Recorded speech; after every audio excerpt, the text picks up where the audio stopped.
Bueno, y Panamá se convertirá en una especie de laboratorio económico chino, así como usted lo escucha. La puerta de entrada y salida de China para América Latina. ¿Esto qué beneficios traerá? ¿Quiénes serán los beneficiados? Desde la perspectiva económica lo va a analizar hoy el profesor Juan Jovaney. Le agradezco mucho estar esta mañana en Next Noticias, porque hay quienes decían que se iba a marear a la delegación panameña que asistiera a este viaje a China, se le llevaban a un par de sitios turísticos, pero al parecer Panamá sí que tiene que aportar. El punto es, ¿estamos preparados para asumir esta ruta de seda, estos dos vuelos comerciales a partir de marzo, los dos bancos más importantes chinos con presencia en Panamá? ¿Qué beneficios va a traer esto, profesor? Bueno, mire, siempre hay intereses nacionales, ¿no? Y los chinos cuando hacen estos convenios lo hacen pensando en sus intereses nacionales. El problema es si nosotros lo estamos haciendo también. Fíjese que de los convenios se destaca la parte de infraestructura. Y eso tiene una explicación. Los chinos construyeron por muchos años una gran cantidad de infraestructura en su país. Ya se les saturó. Entonces, ellos tienen una capacidad constructiva grande. Entonces, parte de su estrategia es utilizar dos cosas. Tienen, ¿verdad?, divisas, dólares, para financiar cosas y tienen capacidad constructiva. Entonces, el problema de Panamá es, en ese caso, por ejemplo, si la podemos aprovechar y cómo aprovecharla. Claro. Por eso dicen ETESA, es infraestructura. Se habla del tren, es infraestructura. Entonces, los panameños lo que tendríamos que tener es cuáles son nuestras prioridades en infraestructura. Yo le diría, si a mí me tocara decidir, trataría de hacer un convenio para mejorar la infraestructura de educación, por ejemplo, caminos de penetración.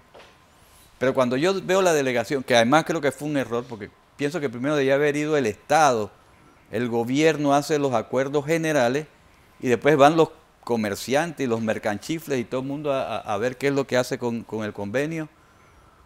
Pero no así, y creo que ese fue un error. Pero yo pienso de que si Panamá no cuenta con sus prioridades, simplemente, digamos, creo que dimos esa impresión.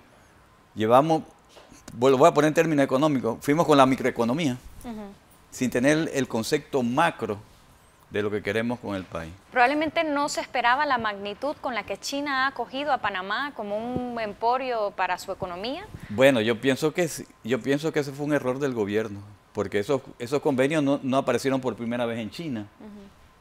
Si eso se deben haber estado discutiendo por mucho tiempo. Yo creo que lo que carece el gobierno actual, y incluso estaba viendo un cintillo que estaban pasando, que hasta los candidatos independientes, dice el cintillo, carecen de una visión nacional. Porque llegan tiempos convulsos para el país. Mire, eso que se estaba hablando hace un tiempo, lo que pasa es que vamos a un mundo multipolar. El Centro de Investigaciones del Credit Suisse, que es un banco reconocido, plantea que en el futuro vamos a enfrentar un mundo por lo menos con 3 polos. Bueno, Estados Unidos seguirá siendo una potencia, el polo chino y probablemente un polo europeo, si los europeos resuelven su problema. El problema es cómo dentro de ese mundo multipolar nosotros podemos sacar el mejor beneficio. Pero eso no se hace simplemente llevando empresarios, sino teniendo un concepto nacional. Claro. Por ejemplo, a mi juicio, un tema importante sería la industria. Pero no la industria de la maquiladora, la industria de alto valor agregado, con gente que sepa hacer productos, ¿verdad?, complejos, y en eso nos podríamos beneficiar. Pero, digo, no tenemos una política industrial, no tenemos una política agropecuaria. Entonces creo que estamos en lo más tradicional, porque, digamos, si se trata de reexportar bienes chinos desde Panamá, eso en cierta forma se ha venido haciendo. Lo que puede cambiar un poco es que ya no sea el pequeño comerciante o mediano comerciante de zona libre, sino que vengan las mismas empresas chinas a exportar desde, ¿verdad?, la zona libre. Entonces, pero la posibilidad hubiera estado en estas otras cosas. Leyéndole, profesor Jovaney, no estamos preparados, Panamá, para asumir esto. No tenemos un plan nacional de desarrollo, o sea, realmente no tenemos, y puede ser que el Ministerio de Economía y Finanzas publicó uno, pero no hay ese concepto nacional de cuáles son las metas de Panamá, qué es lo que necesitamos. Bueno, está bien, lo de TESA está bien, pero ¿qué otra cosa? Yo repito, o sea, yo creo que tendría que haber más énfasis en la industria. Porque hablan, por ejemplo, de beneficios al agro. ¿Esto es posible? ¿Podría darse? Bueno, mire, sí, pero un problema lo dijo el ingeniero Blandón, o sea, para exportarle a un país como China necesita mucho volumen. Y evitar algunas cosas, porque hay cosas que hay que evitar. En algunos lugares lo que ha hecho la República Popular China es comprar la tierra, producir ahí y llevárselo para allá. Eso no nos conviene a nosotros. Por eso los intereses nacionales tienen que estar claros. Pero, por muy socios que sean, si quieren comprar tierra en Panamá para producir cosas, para llevarse, no, ese no es. Eso no es lo que queremos. Lo que quisiéramos es que en esas relaciones nosotros pudiéramos desarrollar a nuestros productores agropecuarios. Entonces esto hay que hacerlo con un sentido de nación. Y la pregunta que uno se hace, ¿cuál es el concepto de nación? Para mí la delegación no expresaba el concepto de nación. Expresaba a la gente que domina económicamente este país, que iban a ver qué negocio hacían. Ahí no iba un proyecto nacional. Ahí iba un montón de gente tratando de hacer negocios y así no se hacen las cosas. Y usted insiste mucho en todas sus presentaciones en esto de la ausencia de un plan nacional, pero muchos dicen que para lograrlo Panamá necesita un acuerdo nacional y estamos en una situación política convulsa con las investigaciones del caso Odebrecht, se pasan la pelota entre los partidos políticos. ¿Eso es lo que hace que de momento no exista este plan nacional?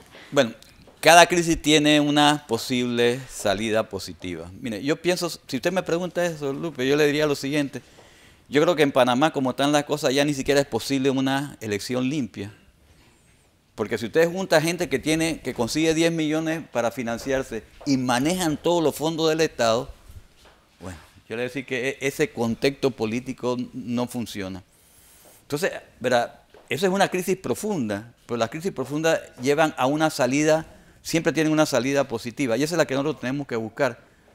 Mire, yo diría que realmente los ciudadanos en este momento lo que tenemos que presionar es simplemente para que yo diría que si tenemos que cambiar este país, el cambio tiene que empezar antes de las elecciones. Pues si vamos a esperar que salgan unas elecciones para que no pase nada, vamos a seguir en la misma. Y es el momento, digamos, que si el gobierno no lo puede hacer, que entre los sectores que quieren a este país se inicie la construcción del proyecto nacional, ¿verdad? Y si los políticos de este país no son capaces de, digamos, llevar a la sociedad a la construcción de ese proyecto nacional, bueno, simplemente sobran en este país. Claro. Y hay que empezar a hacer una cosa nueva. O sea, las crisis o se profundizan o dan un salto de calidad. Y este país necesita ese salto de calidad. Mire, si usted me pregunta a mí, yo digo francamente, aquí lo óptimo sería que el presidente se separara para que lo investigue la Asamblea. Digamos, este país ya llegó a un momento en que, digamos, hay que poner las cosas en su lugar. Ahora, ¿eso es mínimamente realizable, que el presidente se vaya a separar? Porque ya aquí lo hemos acogido tan fácil como que hay que esperar después del 2019 para que se vaya a investigar a este gobierno. Bueno, de repente la gente en Guatemala decía eso mismo y la gente está en la calle.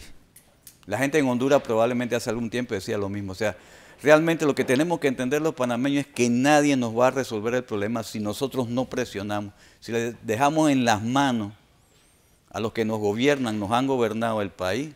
Realmente podemos hacer miles de... ¿verdad? Incluso vamos a hacer un tratado de libre comercio con China.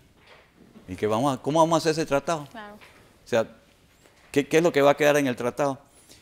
Y yo repito, o sea, lo que nosotros necesitamos es... vamos a un mundo multipolar. En un mundo multipolar las potencias compiten entre ellas. Y en un mundo multipolar, entonces los países pequeños están más cómodos en ese mundo multipolar porque uno puede aprovechar, ¿verdad?, esas contradicciones que normalmente hay entre las grandes potencias.